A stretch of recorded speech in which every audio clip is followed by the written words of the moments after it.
गुरु तुम हो ज्ञानी ज्ञान के दाता, मुनि गुरुवर को करके प्रणाम गाऊं मैं सुबह शाम। पुलक सागर एक नाम एक नाम। मृत्यु को याद रखो, जिंदगी सवर जाएगी। एक बात याद रखना, जो लोग मौत को सुधारते हैं उनकी मौत कभी नहीं सुधरती है। ध्यान रखना, जो लोग मौत को सुधारते हैं उनकी मौत कभी नहीं सुधरती। बड़ा उल्टा गणित है। मैं पुलक सागर कह रहा हूं, जिंदगी को सुधार लो, मौत अपने आप सुधर जाएगी। ध्यान रखना, जो आज को सुधारता है उसका कल सुधर जाता है। आदमी जिंदगी अच्छे से जीता है तो मौत अच्छे से होती है, और गलत तरीके से जिंदगी जियोगे तो मौत बड़ी भयानक होगी। ध्यान रखना, मान्यवर, आज को सुधारो, अभी को सुधारो। जन्म बीत चुका, मृत्यु बाकी है। जन्म तो हो गया हमारा, जन्म बीत चुका है, मृत्यु बाकी है। अरे नादान आदमी, जो बीत गया उसकी खुशियां मत मना, जो आने वाली है उसका स्वागत करने के लिए तैयार खड़ा रहे जिंदगी में। मान्यवर, जिंदगी से प्यार करूं तो उम्र कम हो जाती है, जिंदगी से प्यार करूं तो उम्र कम हो जाती है, और जिंदगी से प्यार ना करूं तो वह मुझसे खफा हो जाती है। ध्यान रख, करे क्या ये आदमी? अभी टाइम है 7 दिन में। अच्छा जाने दो, चिट्ठी आने वाली। विचार करना है आपको, सोचना है, कुछ मिले या ना मिले मौत जरूर मिलेगी। आपसे मेरा निवेदन है बड़ी विनम्रता के साथ कि पढ़ लिख के डिग्री पाओ या ना पाओ, गीता पढ़ो या ना पढ़ो, समय सार पढ़ो या ना पढ़ो, रामायण पढ़ो या ना पढ़ो, ध्यान रखना, कोई ग्रंथ पढ़ सको या ना पढ़ सको, लेकिन आज एक ग्रंथ में पुलक सागर तुम्हें दे रहा हूं, घर में ले जाके जरूर पढ़ना। निःशुल्क दे रहा हूं, कोई पैसा नहीं, कोई रेट कम नहीं, एक ग्रंथ दे रहा हूं, वो जरूर पढ़ना। वो ग्रंथ ना रामायण है, ना कुरान है, ना वेद है, ना बाइबल है। वो ग्रंथ यदि कोई है तो मृत्यु का शास्त्र है, जो मैं तुम्हें प्रदान कर रहा हूं। मृत्यु का शास्त्र जरूर पढ़ो। 2 चीज हमेशा याद रखना, एक अपने परमात्मा को और एक अपनी मौत को कभी जिंदगी में भूलना मत। ध्यान रखे, इन 2 को जो भूलता है उसकी जिंदगी बहक जाया करती है। मृत्यु को याद रखो और एक अपने भगवान को याद रखो। ये 2 ही जीवन के परम सत्य हुआ करते हैं। ध्यान रखना, खुदा सत्य है या नहीं मुझे नहीं मालूम, राम सत्य है या नहीं मुझे नहीं मालूम, महावीर सत्य है या नहीं मुझे नहीं मालूम, लेकिन मृत्यु सत्य है, इसका ज्ञान हर व्यक्ति को होना चाहिए। बच ना सकोगे, कहां जाओगे मौत से भाग के? कोई स्थान है? नहीं हो तो बताओ भाई, बारामती में कोई जगह ऐसी जहां जवाहर सेठ कॉलेज में कोई जगह हो जहां हम छिप जाएं जाके, मृत्यु से बचने का। शांति सेठ नया शोरूम बन रहा है, एक आध रूम ऐसा बनाओ जहां कोई अंदर नहीं जा सके। ध्यान रखिए, कोई खंडर नहीं, कोई एकांत स्थान नहीं, कोई ऐसी गुफा नहीं जहां तुम छिप जाओ और मौत ना आ सके। मुझे याद आ रही है एक बात, एक राजा के घर महल में यमराज का प्रवेश हुआ, और जैसे ही यमराज राजमहल के अंदर प्रवेश करते हैं कि झरोखे में 2 कबूतर बैठे रहते हैं। एक कबूतर ने देखा, यमराज पे दृष्टि पड़ी, दूसरे कबूतर ने कहा, क्यों रे तुझे यमराज ने देख लिया? बोले देख तो लिया। तो बोले खेल खत्म। बोले क्या मतलब? बोली आज तेरा नंबर। अभी यमराज राजा को लेने गया है, लौटते समय तेरा नंबर। यमराज ने देखा, मुस्कुराए। कबूतर बड़ा गुटर गूं कर रहा था, गोल गोल घूम रहा था। यमराज ने देखा, मुस्कुराए, अंदर चले गए। दूसरे कबूतर ने, वकील होगा, आजकल कबूतरों में भी वकील हो गए, उल्टी सीधी सलाह दे, घर फूंक तमाशा देखे। भगवान वकीलों से, डॉक्टरों से और ज्योतिषियों से पीछा छुड़ाए। ध्यान रखना। वकील होगा, सलाह देने वाले बहुत हैं। 2-4 वकील तो मेरे कमरे में रोज आते, महाराज ये बोलना, महाराज मैंने कहा तू लिख के दे दे, मैं बोल दूंगा। ध्यान रखिए, अपनी भड़ास महाराज से निकलवाना चाहते हैं, करें क्या? विचार करिए। बोला कबूतर की देख, यमराज तुझे देखकर मुस्कुराए हैं, इसका मतलब तेरा नंबर आ गया। पसीना पसीना हो गया कबूतर कि मेरा नंबर, आज चला जाऊंगा मैं। बोले आज नहीं बचेगा। उसने कहा वकील साहब कोई उपाय बताओ कि मैं बच जाऊं। तो वकील कबूतर ने कहा एक उपाय है मेरे पास। बोले क्या? बोले जब तक ये यमराज राजा को ले जाने में टाइम बर्बाद करेगा, तब तक तू इस झरोके से उड़ जा।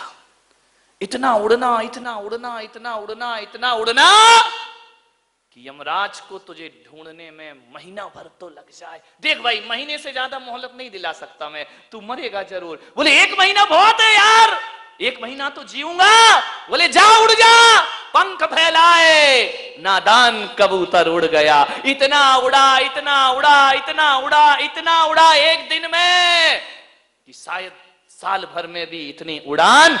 भाग रहा है, पसीने में लथपथ है, यमराज ना देख पाए, भागते गया, भागते गया, बहुत दूर जंगलों में जाके पेड़ के ऊपर बैठ गया। यमराज लौटे, देखा झरोका एक गायब। यमराज मुस्कुराए।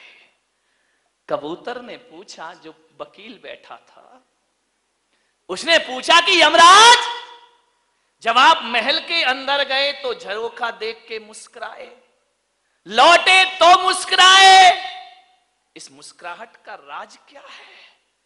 यमराज ने कहा, ए भोले परिंदे, जाते समय इसलिए मुस्कुराया कि तेरे साथ एक कबूतर और बैठा था। बोले हां बैठा तो था, तो मुझे हंसी इसलिए आई कि यहां गुटरगू कर रहा है और आज तो तेरी जीवन लीला समाप्त होने वाली है। लौट के क्यों मुस्कुराए?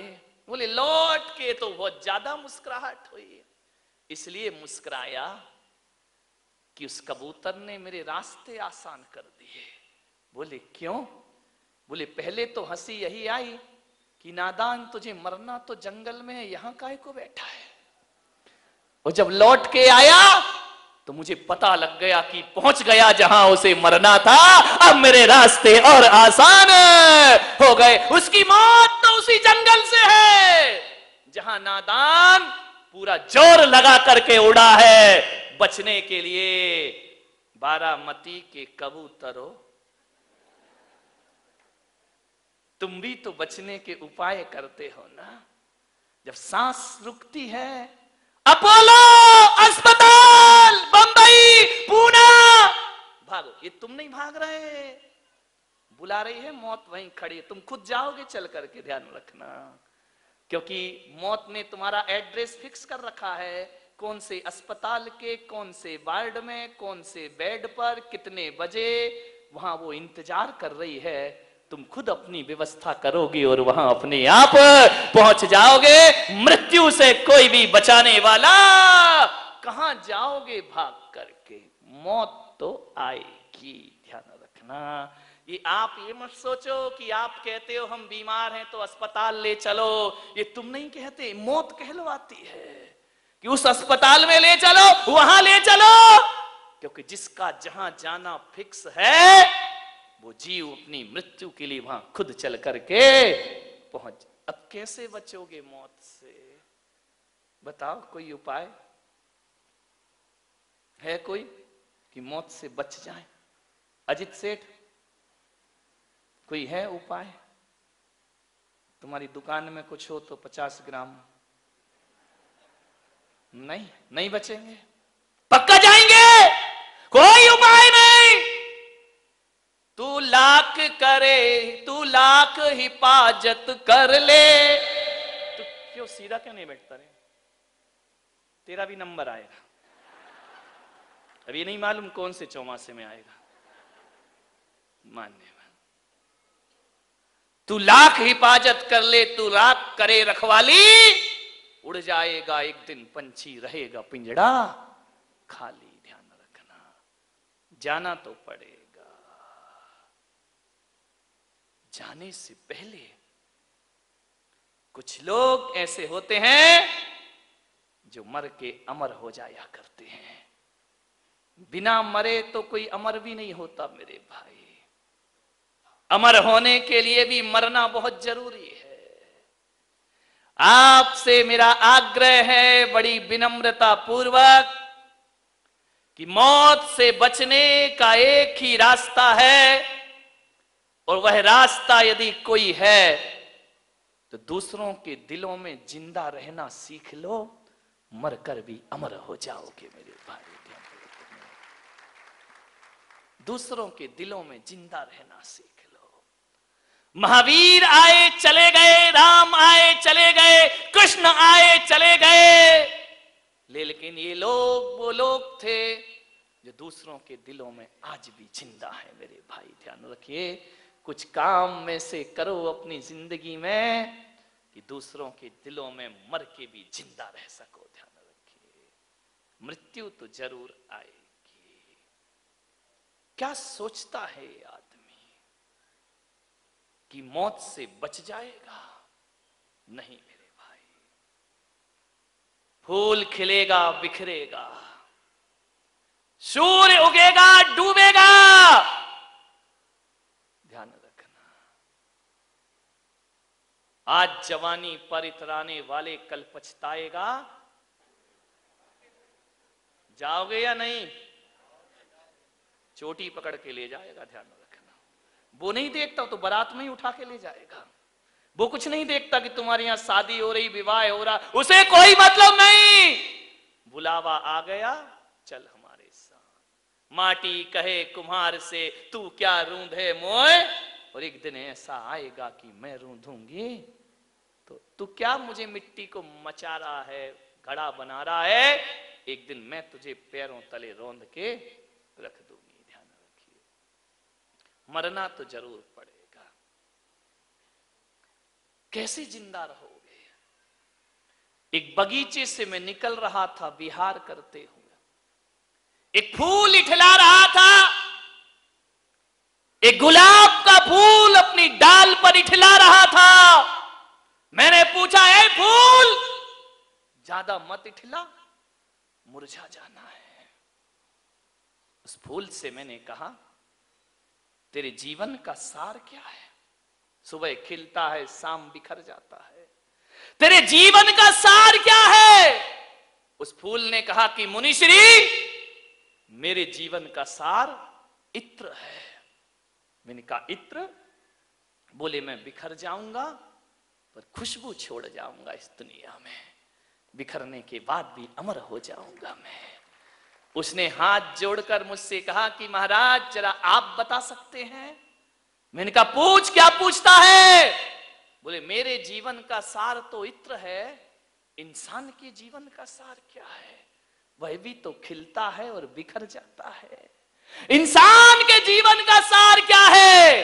तो मैंने कहा एक बात ध्यान रख, फूल की जिंदगी का सार इत्र है, और आदमी की जिंदगी का सार उसका चरित्र हुआ करता है। आदमी दुनिया से चला जाता है, चरित्र महकता रहता है। ध्यान रखिए, चरित्र याद किया जाता है। ऋषभ देव हजारों वर्ष पहले दुनिया से चले गए, लेकिन हजारों करोड़ों वर्षों के बाद भी आज हमारी आस्थाओं के वेदियों पर ऋषभ देव विराजमान है, राम विराजमान है, महावीर विराजमान है। ये लोग दुनिया से गए, लेकिन इनका चरित्र आज भी महक रहा है। ध्यान रखिए, क्या छोड़ के जाओगे?